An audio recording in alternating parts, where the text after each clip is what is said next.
Mesdames, Messieurs, bonjour et bienvenue sur notre chaîne YouTube. L'information vous place au sommet du monde.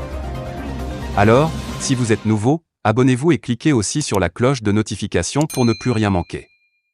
On commence.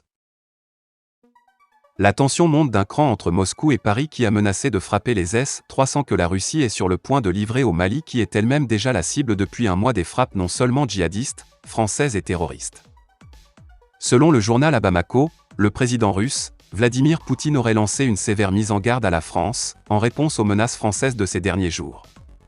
Toute frappe contre les S-300 au Mali serait considérée comme une attaque contre la Russie, qui n'hésiterait pas à remplacer les S-300 par des S-400 et des S-500. Le même journal indique que c'est bien la première fois depuis ces quelques jours de profération de menaces de destruction des S-300 à livrer au Mali que le président Poutine prend la parole.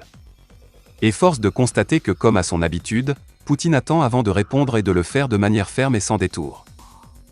Et Poutine d'ajouter, si la France commet l'erreur de frapper les batteries de missiles S-300 maliens, la Russie les remplacera par des batteries de missiles S-400 et S-500.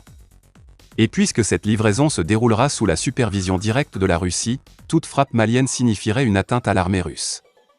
La France a intérêt à ne pas mettre à l'épreuve la détermination de la Russie à mettre à exécution ses décisions.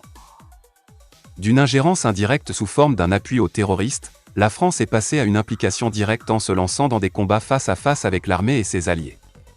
Plus de 50 soldats maliens ont été menés depuis le 9 août dernier contre le territoire. La Russie est sur le point de fournir à l'armée malienne des systèmes antimissiles capables de réduire considérablement la marge de manœuvre des territoires. Alors les amis, qu'en pensez-vous? Laissez donc vos avis en commentaire et à très bientôt pour de nouvelles notes d'information.